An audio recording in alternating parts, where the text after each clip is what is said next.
Let's be honest, most people are too afraid to tell you directly if they don't like you. Instead, they hide behind fake smiles, shallow compliments, and forced politeness. I've been there too, thinking someone was a friend, only to realize they were secretly hoping for my failure. It's harsh, but here's the truth.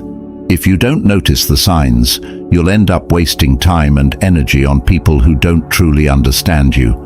So, let's cut through the nonsense and talk about the signs that someone dislikes you, but is pretending otherwise. You might not like what you hear, but it's better to face the truth than live in denial. 1. They always joke about your flaws. We all know that one person who loves to joke, especially when the joke is at your expense. They'll make fun of your quirks, mistakes, and imperfections, all while smiling and saying, "I'm just joking." It might seem harmless at first, but don't be fooled. These jokes are often disguised as humor, but are actually calculated digs meant to chip away at your self-esteem, bit by bit. I remember someone close to me who always had something to say about how I dressed, how I spoke, or the projects I was working on. At first, I laughed it off, thinking it was all in good fun. But over time, I noticed a pattern. The jokes always targeted my weaknesses, never my strengths. It wasn't long before I started doubting myself, wondering if these flaws were as bad as they made them seem. Here's the truth. People who consistently joke about your flaws aren't doing it out of affection. They're testing how much disrespect you'll tolerate. It's a subtle form of manipulation, a way for them to assert dominance while keeping you in your place. They're telling you, without saying it directly, that you're beneath them. And the worst part, they get away with it because we're taught that if we can't take a joke, we're the ones with the problem. But let's flip that narrative. There's nothing wrong with standing up for yourself when a joke crosses the line. In fact, it's essential. You deserve to be around people who lift you up, not those who put you down for a laugh.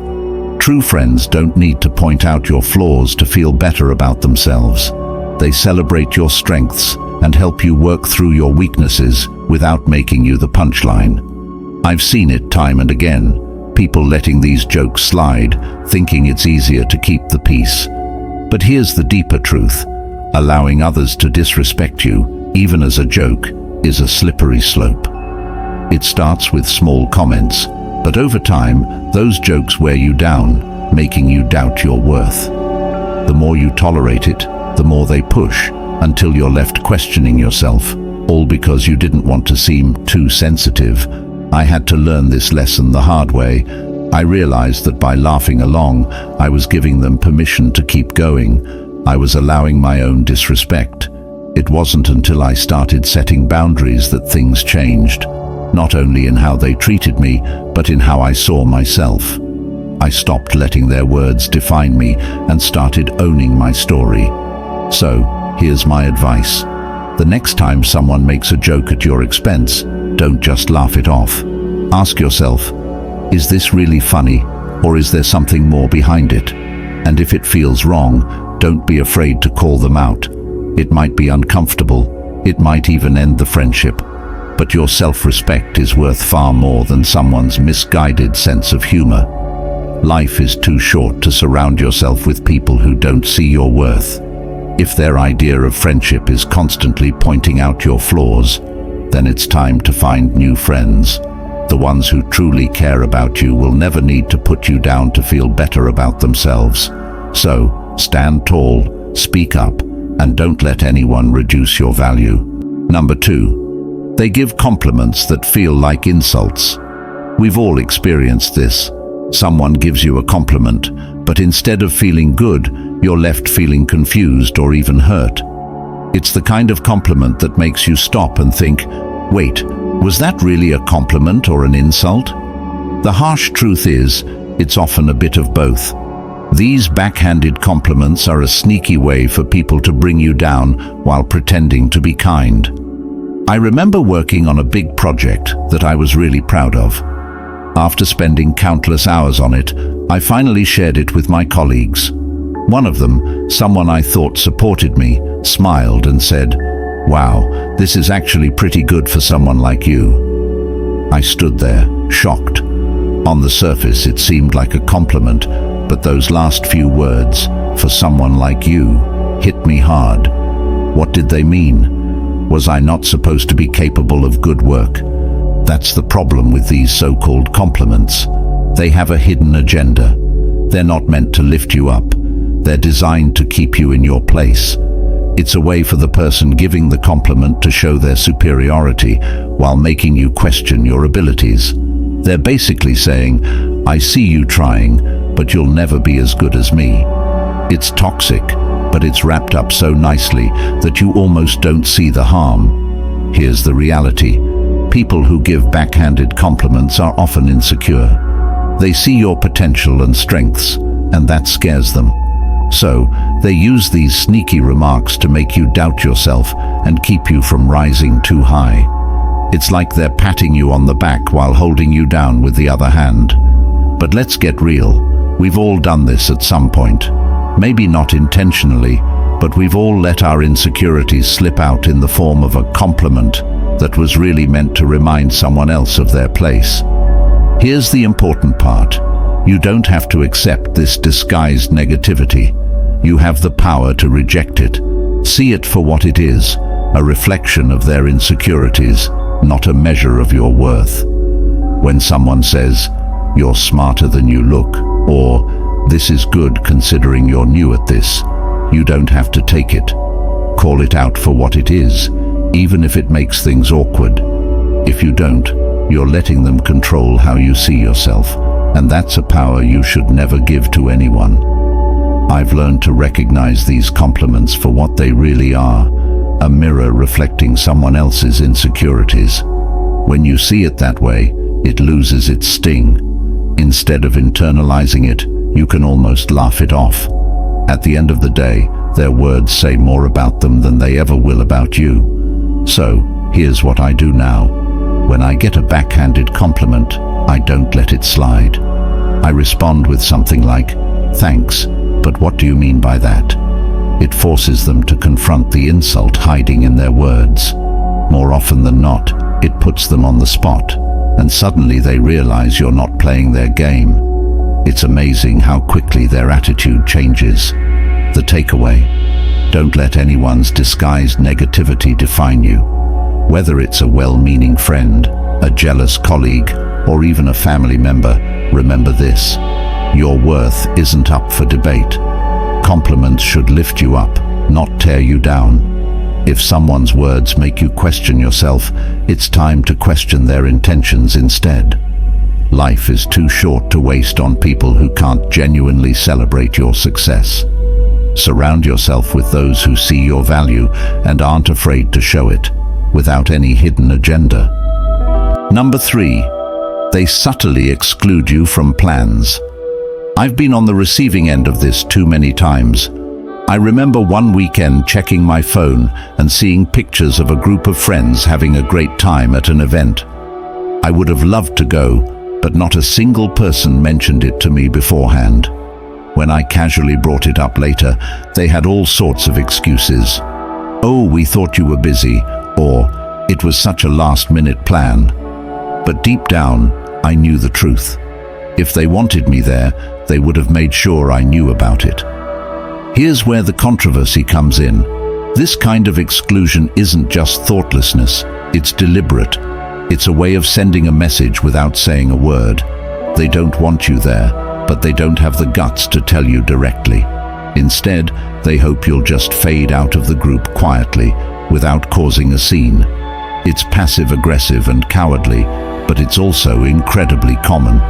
People don't talk about it much because it's easier to pretend it isn't happening. It's easier to accept the excuses than to face the painful truth that you're being pushed out. But here's the thing.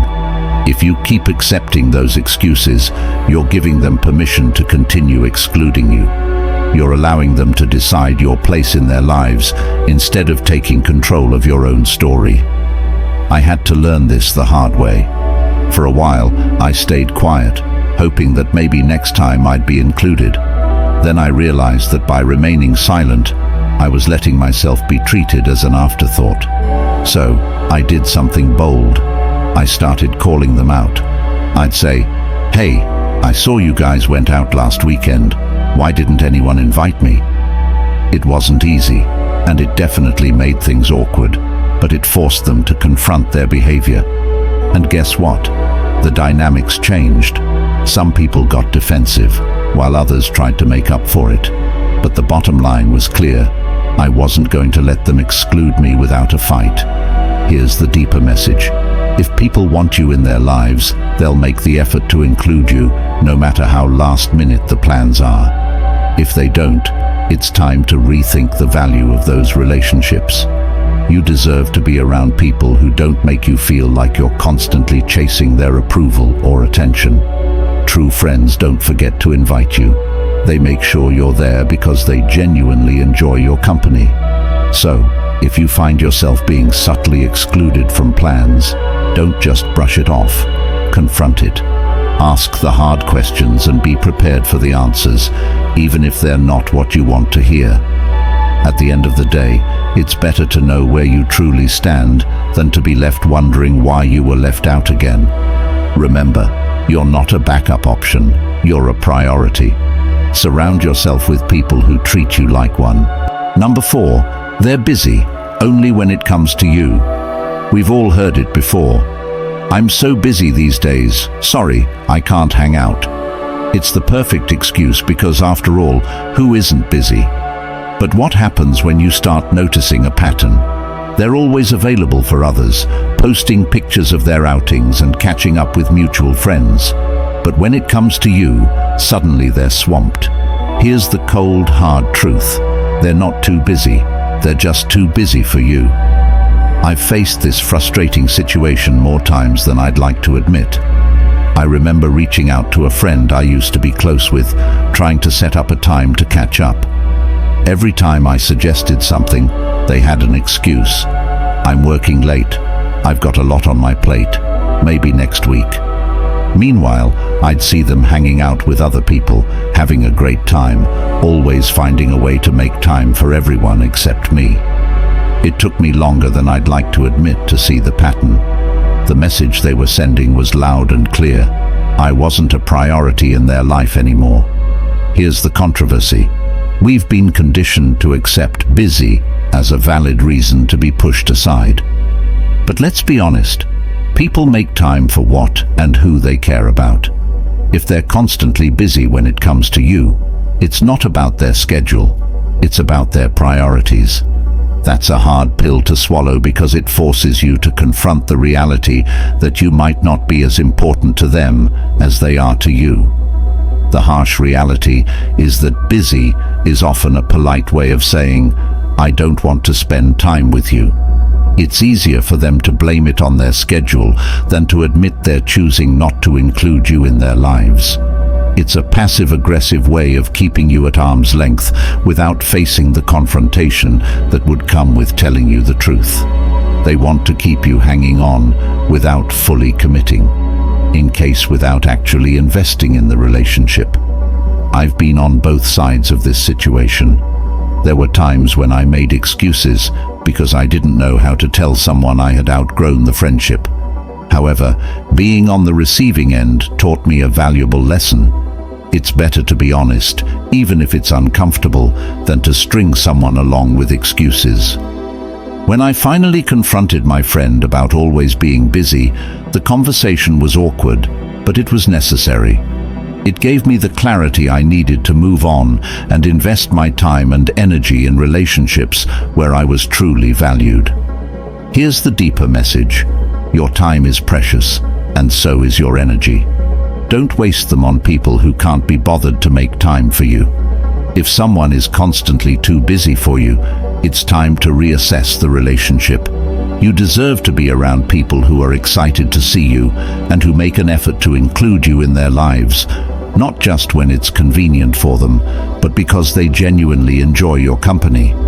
It's important to recognize that people change, and so do relationships. Sometimes we hold on to people out of habit, nostalgia, or fear of being alone, even when they've clearly moved on. But there's strength in letting go and acknowledging that you deserve more than someone's leftover time. It's not about being needy or demanding.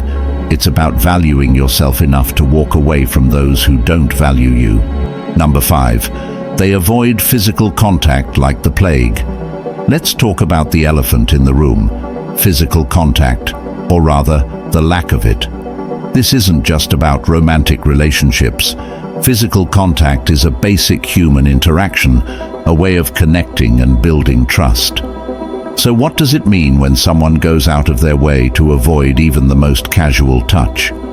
The answer isn't pretty. They're sending a clear signal that they're uncomfortable around you, and it's time to pay attention.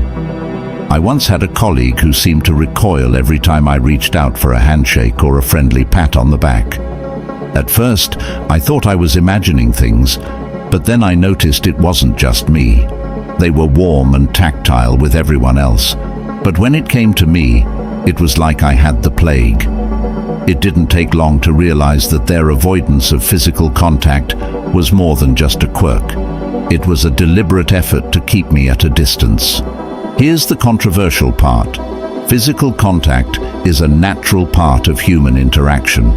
When someone consistently avoids it, they're communicating a lack of comfort or connection. Sure, some people just aren't touchy-feely, and that's okay. But when their avoidance is selective, when they're fine hugging others but stiffen up around you, that's a red flag that something's off. They might not dislike you enough to say it outright, but their body language is doing all the talking. Let's be honest, we've all been there. Maybe you've avoided a handshake or leaned back when someone got too close because you weren't feeling the vibe. Or maybe you've been on the receiving end, wondering why someone always seems to flinch when you're around. It's uncomfortable and awkward, and it often signifies that the relationship isn't as strong as you'd like to think. Here's the deeper truth. Physical contact is fundamental to human connection. It's how we show trust, warmth, and empathy. When someone avoids it with you, they're not just avoiding touch.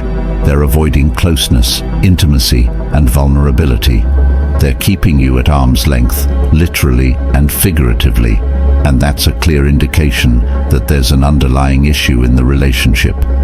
I've learned to pay attention to these cues, even when it's hard to admit what they mean. There was a time when I ignored the signs, convincing myself that someone's reluctance to get close was just a personality trait. But the more I reflected on it, the more I realized it was about me and our relationship. When I finally confronted the situation, it led to some tough conversations, and in some cases, the end of the relationship. But it also freed me from the frustration of wondering why things felt off. So, here's the deeper message. Don't ignore the signs. Pay attention to how people treat you and the cues they give. Recognizing these patterns can help you understand your relationships better and lead to healthier connections. When someone avoids physical contact with you, it's more than just a preference. It says something about their level of comfort and connection. If you notice this pattern, don't be afraid to address it. Confronting the issue can lead to a deeper understanding or reveal that the relationship isn't as solid as you thought. Either way, it's better to confront the truth than to live in denial. Remember, you deserve relationships where physical contact isn't avoided, but happens naturally and comfortably. Whether it's a friendly hug, a handshake, or just sitting close without feeling awkward, these small gestures build trust and connection. If someone consistently avoids them, it's a sign that something's not right. Don't hesitate to ask the tough questions, and if necessary, make the difficult decisions. Life's too short to be surrounded by people who keep you at a distance, literally and figuratively. 6. They disappear when you need support. Let's be real, nothing reveals the true nature of a relationship like a crisis. When times get tough, you find out who your real friends are. So what does it say about someone when they vanish the moment you need them the most? It's not just a sign of flakiness, it's a glaring warning that they aren't as invested in you as you thought. When someone pulls a disappearing act during your darkest hours, it's not just hurtful, it feels like a betrayal. I learned this lesson the hard way during a difficult time in my life. I was facing a major personal issue that shook me to my core. Naturally, I turned to the people I considered close friends, expecting some level of support, even if it was just a quick text or call. But guess what? I heard crickets. The people I thought would be there suddenly had every excuse in the book. "I'm so swamped at work. Sorry, I'm just really busy right now. I'll check in with you later." Spoiler alert, they never did. Here's where it gets controversial. People love to say they'll always be there for you, but when push comes to shove, many are only around for the good times. They'll party with you, laugh with you, and enjoy the highs of your life. But the minute things get real, they're nowhere to be found. It's easier for them to ghost you than to face your pain or discomfort. They don't want to deal with your problems because deep down, they don't care enough to be there when it counts. Let's be brutally honest. True support isn't about convenience. It's about being there when it's hard, uncomfortable, and when you don't want to do it. The people who disappear when you need them most aren't just being inconsiderate. They're showing you exactly where you stand in their life. They're silently saying, "Your problems aren't worth my time." I remember feeling absolutely gutted when I realized that the people I had supported during their breakups, family dramas, and career setbacks couldn't be bothered to return the favor. It was a wake-up call, a painful one, but a lesson I needed to learn. Not everyone who smiles in your face is truly in your corner. Here's the deeper message. Support is the foundation of any meaningful relationship. It's easy to be around when everything is going well, but the real test of a relationship is how people respond when things fall apart. If someone disappears the moment you need them, they aren't just failing you. They're showing you that they were never really there in the first place. But don't let their absence make you bitter. Let it make you better. Use it as a filter to sift out those who don't deserve a place in your life. The ones who stick around, who check in, and who show up, even when it's inconvenient. Those are the people who truly matter. Nurture and cherish those relationships. In the end, life is too short to invest in fair-weather friends. Surround yourself with people who will stand by you in the storm, not just bask in the sunshine. When you find those rare individuals who stick around when times are tough, you've found something worth holding on to. And as for those who disappear, let them go. They've already shown you their true colors. Number 7. They gossip about you behind your back. Gossip is social poison that spreads faster than wildfire and can destroy relationships in an instant. The thing about gossip is that it's never as innocent as people make it out to be. When someone you consider a friend talks behind your back, they're not just sharing a harmless story, they're actively sabotaging your trust, reputation, and relationship. Let's be real. When they gossip about you, it's a clear sign that they don't respect you, no matter how friendly they act to your face. I've been the subject of gossip before, and it's one of the most gut-wrenching experiences. There was a time when I confided in someone I thought was a close friend about a personal issue I needed to vent about. I trusted this person to keep it between us. But within days, details of that conversation started circulating, twisted and exaggerated. It was like a game of telephone, except the message wasn't just getting lost. It was being weaponized against me. The person I trusted had turned my vulnerability into entertainment for others. Here's the controversial truth. People who gossip about you aren't just venting or sharing concerns. They're playing a power game. Gossip is a way for them to elevate themselves while putting you down, all without confronting you directly. It's cowardly, manipulative, and toxic. They're not just damaging your reputation, they're undermining the very foundation of trust that any real relationship is built on. Let's get one thing straight. People who gossip about others to you will gossip about you to others. It's a pattern, not a one-time thing. I've seen it happen too many times to count. Someone who loves to spill the tea on everyone else suddenly goes quiet when they're around you. Guess what? They're probably spilling your tea when you're not around. It's a betrayal of the worst kind, because it's done in the shadows, without giving you a chance to defend yourself or even know what's being said. Now, here's where it gets personal. I remember confronting the friend who gossiped about me, expecting some sort of apology or at least an explanation. Instead, they acted like it was no big deal, brushing it off as just harmless talk. But here's the thing. Gossip is never harmless. It's a clear betrayal, and it reveals much more about the person spreading it than it does about you.